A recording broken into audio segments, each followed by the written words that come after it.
guys, it's about time to start thinking about your fall gardens if you have not already. I don't know about you, but my summer garden is about at its end, and I am going to be pulling up most of the stuff out of it this week to go ahead and let the soil rest, because you need to give your soil a rest period. You need to amend it as best you can. So as you're doing these yard clippings, as you're gathering leaves, if you see neighbors with bags of leaves or whatever, gather those up, throw them into your garden areas, and let your soil kind of start re-fertilizing itself, because your soil is probably tired, especially if you have heavy feeders. So heavy feeders are going to be things like squash, zucchini, tomatoes, well, garlic shouldn't have been in your garden yet, onions, potatoes. I mean, there's going to be things that feed really heavily from your soil and drain all the nitrogen and just healthy things out of your soil that they used to grow big and healthy and strong. And I hope you had a wonderful summer garden, but they have depleted your soil. So no matter how good your soil is, if you have not been amending it all summer, and if you've had a very long growing season for your plants, then it's time for your soil to have a rest period where you also amend it. This is a good time if you don't want to plant your garden to put in a crop cover. Things like clover is good crop cover. Anything viney or weedy that can put stuff back. If you plant soybeans back in there, they will actually be really good for putting nitrogen back into the soil.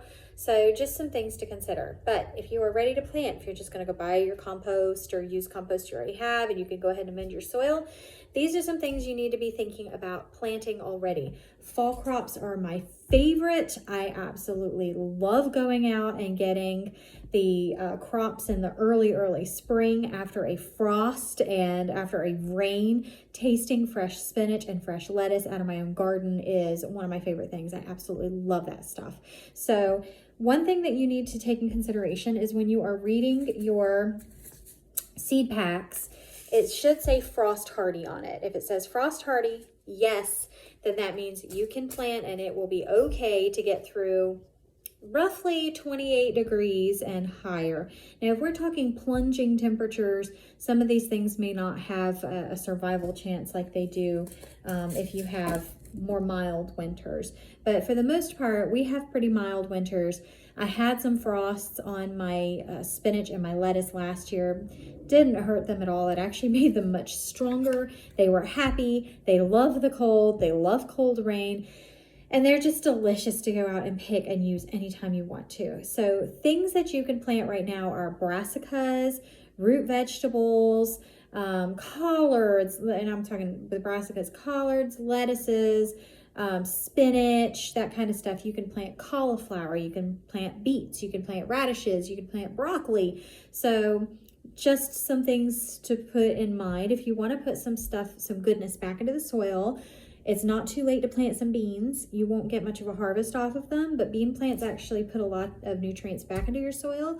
So if you want to have something just kind of put some nutrients back in, you can plant some beans and still get a little bit of a harvest off of those. But it is way too late in the season to plant tomatoes or cucumbers or melons, or anything like that. It's really too late in the season to plant pumpkins or butternut squash, your winter squashes. They do not grow in the winter. They're just called winter squashes.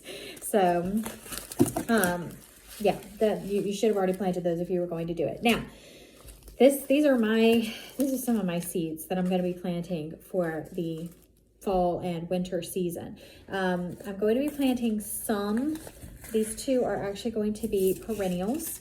So I'm going to plant asparagus in a raised garden container, not a garden bed, but I'm actually going to put it in a movable container, because asparagus, it does take 3 years before you get to start harvesting asparagus, but it is a really good thing to go ahead and plant and start growing, and yum, yum, yum. I don't know about you, but I absolutely love asparagus.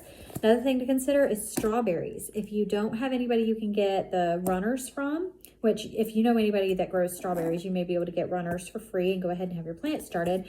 Otherwise, you can go ahead and plant your seeds and get those in and start growing it. I'm also planting these in a raised bed. These will be in my green stalk planter, I'm actually going to do an entire green stalk of nothing but strawberries. It's going to keep them more contained. They're able to just stay in there permanently. I'll amend the soil every now and then, and I will have strawberries permanently in there. Strawberries grow year after year. They grow back. You do not have to pull them or do anything to them. They do produce runners, so you can give some to some people, transplant them, whatever you want, but you can get a lot of strawberries from a green stalk planter if you just plant those in there. So consider planting those. You need to have those planted by the end of September. That's really the best time to have those planted, especially if you're going from seed. If you're going from runners, you can go early October, but you don't need to get it too close to the frost date because the roots do need to be established before your frost comes and they go dormant. So some other things, I planted my broccoli and my green stalk planter already. My pack got left outside in the rain, so I had to dry out my seeds, and this is what it looks like now. But I planted broccoli in my green stalk. It's already starting to grow. I'm actually going to plant some more when I get some more soil for my green stalk. I am planting bok choy. I'm planting mizuna, and I'm planting all kinds of lettuces. This is called Gustav salad. This is salad bowl lettuce. I'm doing, I've got to go through all my stuff. Landis winter lettuce. I love lettuce. I love a variety of lettuce. This one's called Little Jim lettuce. I'm doing Rocky Top lettuce. Let me see if I have any more hiding in here. I think that was it. I'm doing spinach. Okay, this is called the Bloomsdale Longstanding Spinach. And spinach gets really, really big and beautiful. I am planting collards, which I think are in a different package elsewhere, maybe. All my stuff's kind of getting mixed up. But I am going to be planting collards for sure, because we do love collards. I'm planting celery. Both are frost hardy. This is a Utah tall. Try saying that 3 times fast. Utah tall variety, and Delney. Anyway, this one, you pronounce it how you want to. Delney. It could be anything. It's probably French, and I'm probably butchering it or something, or Spanish, who knows. I am going to also be planting kale, which I am excited about planting because I know my rabbit will love it. And I'm also going to be dehydrating it, powdering it, and turning it into a powder superfood that I could add to smoothies. So I am very excited about that. Cilantro. There are a lot of herbs that are not happy in the summertime. I don't know why garden centers sell a lot of the herbs they do in the spring. Like, I never had luck with cilantro when I would buy it in 2014, 2015, 2016. I'd buy it and I'd think, okay, maybe it just had too much sun. And I'd look at the pack and go, but it says it needs a lot of sun. I'm so confused. That's because it's not a summer herb. It hates hot days. It does not do well in hot days. It loves early spring, late fall. It is frost hardy. It likes cold weather. And I had no idea something so spicy would like cold weather, but it does. So if you want to do cilantro and you have not had luck with it before, plant it now. Go ahead and get it out there and have fun. Get your cilantro. That is more bok choy. I'm planting horehound. I'm going to actually be doing a green stalk that's going to be an herb green stalk. So I have 2 green stalks. So one is going to simply be strawberries. The other one is actually going to be my herb green stalk, where I'm going to plant basically an herb garden. I've got horehound. I've got echinacea. I don't know if I have it here because I ordered it. I've got chamomile. And so I'm going to be planting, here's marjoram. That is frost hardy. It does very well. Oregano, frost hardy, loves the cold weather. The oregano I planted in the spring, I got it for free from somebody, mind you. So I didn't actually go out and buy it. I would not have, knowing that it doesn't like hot weather. I kept it in as shady a spot as I could. It's, it's doing okay. It does not like the heat. So I'm planting more oregano and growing that through the fall and winter. And I'm growing a couple of different types of oregano. Because oregano is actually really good for you. It's really good for your immune system, and it's also really tasty in dishes, right? And then parsley, frost hardy, Yummy, yummy. More cilantro. Okay, so I'm gonna have my herbs going like crazy out there. Did I already show you the time? Where'd my time go? I have, oh, there it is.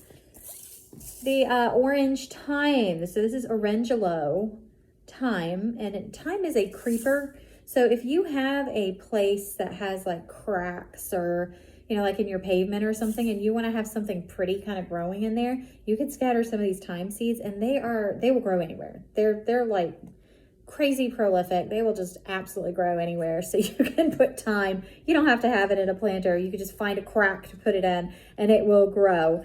So wherever you want to. It doesn't have to have minimum full sun. So it says 8 to 12 hours, but I know people that do grow this in really shady places. So it may just be this type because it's an Orangelo, and it's more of a citrusy type thyme. But I know a lot of people who actually grow this in full shade, and it does wonderful.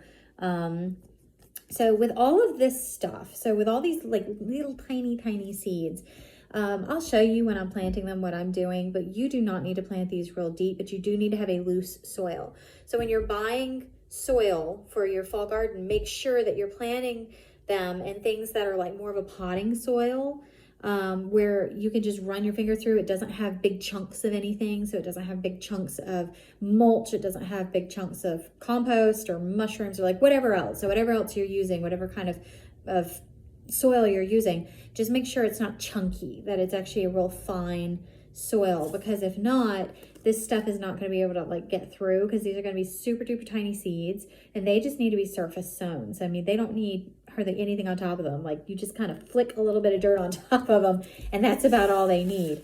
So that is those. I'm actually going to try growing barley this year. This is frost hardy. Its ideal temp is 50 to 75 degrees. These are ideal average temperatures for the middle of your day, 50 to 75 degrees.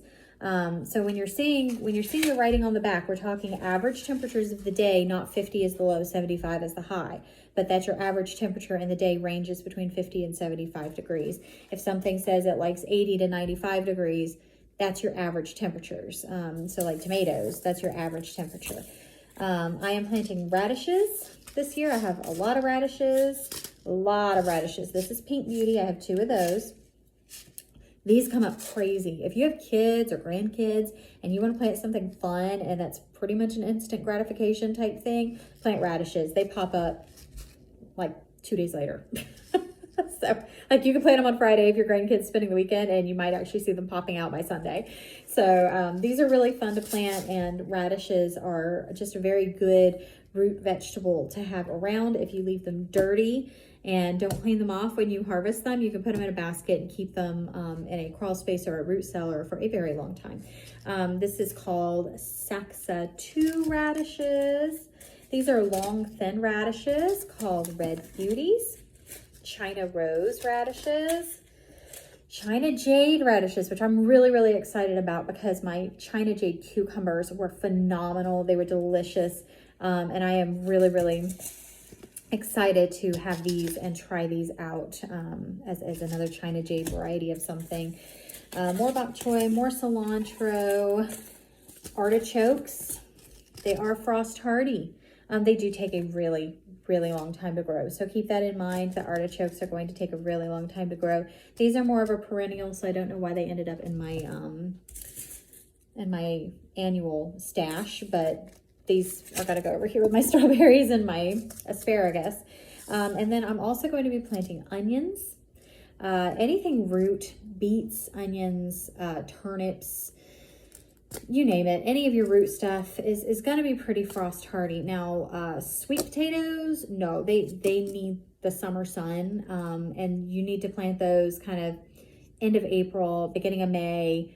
You really need to plant out your potatoes a little bit more than growing them throughout the winter, because they really don't like that cold too much. You can grow some varieties of potato in the wintertime, but most of the potatoes are going to be more of a summer crop. So those are a root vegetable exception. But I'm also going to be planting these carrots. I'm excited about carrots. Uzbek Golden was a free pack I got from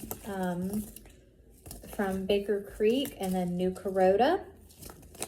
And this is Collards. So I also want to plant some regular carrots. So I have regular carrots that are not these. They're just like plain carrots. Daikon, I think. No, that's a radish. Anyway, I have another type of carrot. I'll be going out and showing you the garden. It sounds like Jason and Eliana are about to come in, so I'm about to get interrupted. But I'll go out and show you the garden as we're getting ready. Did you get bit by ants? No, I scraped my knee. Oh, we scraped our knee. So I'll show you a little bit more of what's going on with the fall garden as I get there. Let me doctor up on her knee. If you want to get some good seeds to plant for the fall, Baker Creek still has a good variety of seeds. Your nurseries and your gardening centers, definitely your privately owned greenhouses that are like, you know, they have little signs on the side of the road that they're a greenhouse and you can buy from them. But those types of places should have some starters that are already done if you don't want to start from seed. Seeds are cheaper and you get a lot more of the crop, but that's up to you. If you want to go ahead and support a local business, go for it. I think that's wonderful. But good luck with your fall gardens and enjoying the rest of your summer gardens. And I look forward to seeing you in the next gardening video. Bye, y'all.